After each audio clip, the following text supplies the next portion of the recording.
Hello everyone, कैसे हैं आप सब। आई होप सब अपने अपने घरों में सेफ हो और अपनों का पूरा ध्यान रख रहे हो।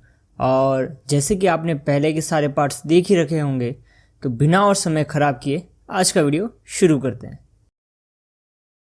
तो क्योंकि अपने 3 हफ्ते के लंबे सफ़र के बाद वो सब काशी पहुंचे थे, तो वहाँ 80 घाट पर पूजा करके वो सब अपने अपने कक्ष में आराम करने के लिए चले जाते हैं।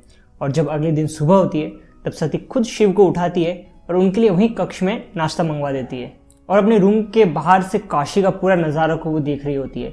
और उन्हें दिखता है एक बहुत ही बड़ा सा गार्डन, जहाँ पर इंडिया के लगभग सभी पेड़ और पौधे होते हैं। और काशी का मंदिर इतनी ऊंचाई पर बना हुआ था कि वहाँ से लगभग 30 किलोमीटर दूर का आप सब कुछ देख सकते थे। और क्योंकि काशी एक होली प्लेस था, तो वहाँ पर हर एक मेजर गॉड को डेडिकेटेड एक टेम्पल बना हुआ था। और जिस मंदिर पर सती की नज़र जाती है, वो होता है रुद्र भगवान का मंदिर काशी विश्वनाथ, जो कि बना हुआ था ब्रह्मा घाट पर।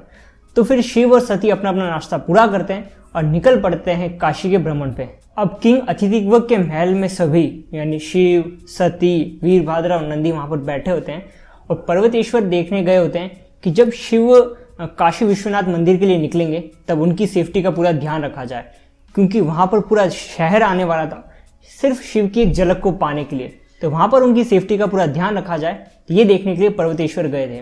और वहाँ महल में राजा शिव से कहते हैं कि काशी ही वह जगह है जहाँ पर रुद्र भगवान ने अपना बहुत सारा टाइम बिताया था, और उन्हीं के आशीर्वाद से हमारे पूर्वज यहाँ पर अभी तक शांतिपूर्वक राज करते हैं। बट अब जब खुद यहाँ महादेव आ गए, तो वो अपनी इस गद्दी को संभाले और यहाँ पर राज करें। बट इन सब बातों से शिव बहुत ज़्यादा अनकंफर्टेबल हो रहे थे, तो वो राजा की बात को बीच में ही काट कर कहते हैं कि मुझे नहीं लगता कि मैं आपसे अच्छा यहाँ के लिए राजा बन सकता हूँ, और मैं आपसे सिर्फ 2 चीज़ें चाहता हूँ। पहला कि आप मुझे आज्ञा दें कि मैं यहाँ पर अपने बच्चे को जन्म लेने दूँ, और दूसरा कि मैं यहाँ पर काशी में रहने वाले ब्रांगास के लीडर से मिलना चाहता हूँ।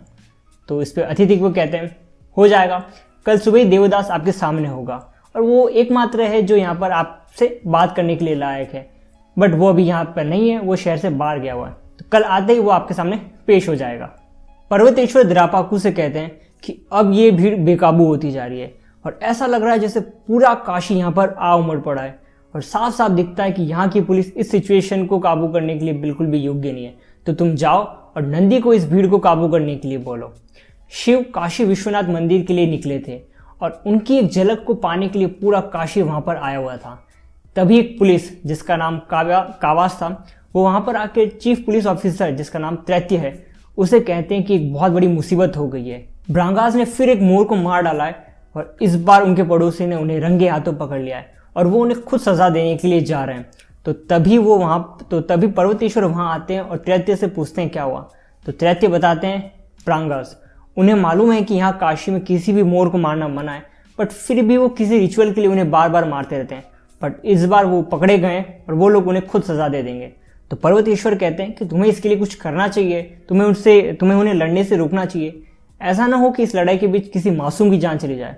तो इस पर त्रैत्य कहते हैं कि 1-2 की जान के जाने से अगर उन्हें सबक मिलता है तो जाने दो, बट मैं इस पर कुछ नहीं करने वाला हूँ। तो इस पर पर्वतेश्वर गुस्सा होकर खुद वहाँ जाने का फैसला करते हैं, और वहाँ की कमांड द्रापाकू को देकर वो भागीरथ और वीरभद्रा के साथ ब्रांगास के इलाके के लिए निकल पड़ते हैं। ये बहुत मुश्किल होने वाला है। भागीरथ उस जगह को देख कर कहते हैं, दरअसल ब्रांगास के लोग अपने साथ बहुत सारा सोना लेकर आए हुए थे, जिसकी वजह से उनके जो घर थे वो बहुत ज़्यादा लेविश थे, मतलब डबल स्टोरी के थे, और हर एक घर के बाद उनका पर्सनल गार्डन भी था। बट उनके घर जो बने हुए थे बाकी सारे रेफ्यूजीज के घर के बीच में बने हुए थे, और पीछे था एक बहुत ही बड़ा पहाड़, और बाकी जितनी भी जगह थी उनकी जो गलियाँ थी वो बहुत ज़्यादा सकड़ी थी, तो वहाँ से बचकर भागना बहुत मुश्किल था। तो भागीरथ पर्वतेश्वर से पूछते हैं कि आपको क्या लगता है, कि साफ साफ दिखता है कि ये सिर्फ मोरों को मारने की वजह से तो इन पे गुस्सा नहीं है, इनके रहन सहन को देखकर भी ये लोग थोड़ा सा इनसे जलते हैं। ब्रांगास के घर के बाहर गार्डन होने से उन्हें थोड़ा तो बेनिफिट होगा, क्योंकि जब ये लोग उन पर हमला करेंगे तब वो उनके ऊपर से पत्थर बरसा सकते हैं, बट जल्दी वो खत्म हो जाएंगे, और जब एक बार वो पत्थर खत्म हो जाएंगे तब इनका बचना नामुमकिन है। तो इन्हें बचाने के लिए हमें कुछ ना कुछ तो जरूर करना होगा।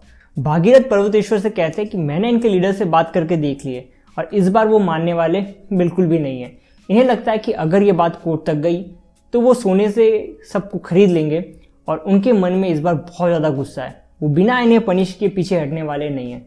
तो पर्वतेश्वर कुछ देर सोचते हैं और धीरे से कहते हैं कि क्या हो अगर इनकी जगह सूर्यवंशी उन पर अटैक करें।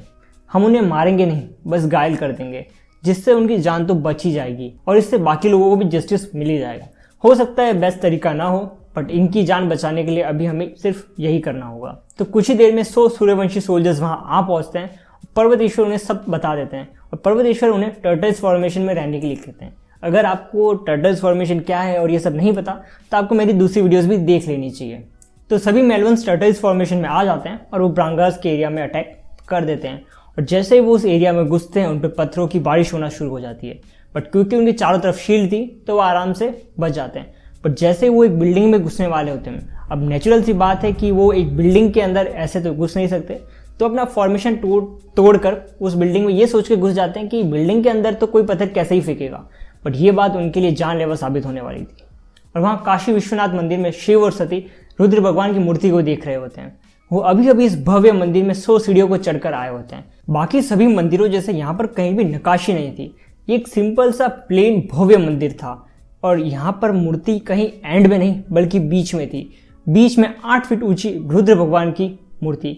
और क्योंकि रुद्र भगवान ज़्यादातर वक्त अकेले बिताते थे तो उनका कोई भी ऐसा भक्त नहीं मालूम था जिसकी मूर्ति उनके साथ में बनाई गई हो, सिवाय मोहिनी की, जो उन्हें सबसे ज़्यादा प्रिय थी। तो कृतिका सबसे पूछती है कि उनकी मूर्ति यहाँ पर क्यों नहीं है। तो वो सब कृतिका को रुद्र भगवान की मूर्ति के पीछे लेके जाते हैं जहाँ पर होती है मोहिनी की मूर्ति, वो भी हाथ में एक चाकू ले। तो आप ऐसे समझ सकते हैं उन दोनों की मूर्ति एक दूसरे के पीछे थी, एक का फेस इस तरफ और एक का फेस इस तरफ। और यहाँ इस मंदिर में शिव भगवान सिर्फ रुद्र भगवान की मूर्ति को देख रहे होते हैं और उनके मन में एक डर चल रहा होता है। तभी उनके मन में एक आवाज़ आती है जो शिव को मालूम था कि ये एक वासुदेव पंडित की है। वो पंडित शिव से कहते हैं कि तुम मेरी आवाज़ सुन सकते हो, पर क्या आप अपने सबसे ज़्यादा सिद्धांतवादी भक्त की आवाज़ को नहीं सुन पा रहे हैं। और ये कहकर वो आवाज़ शांत हो जाती है और शिव चिंतित हो उठते हैं।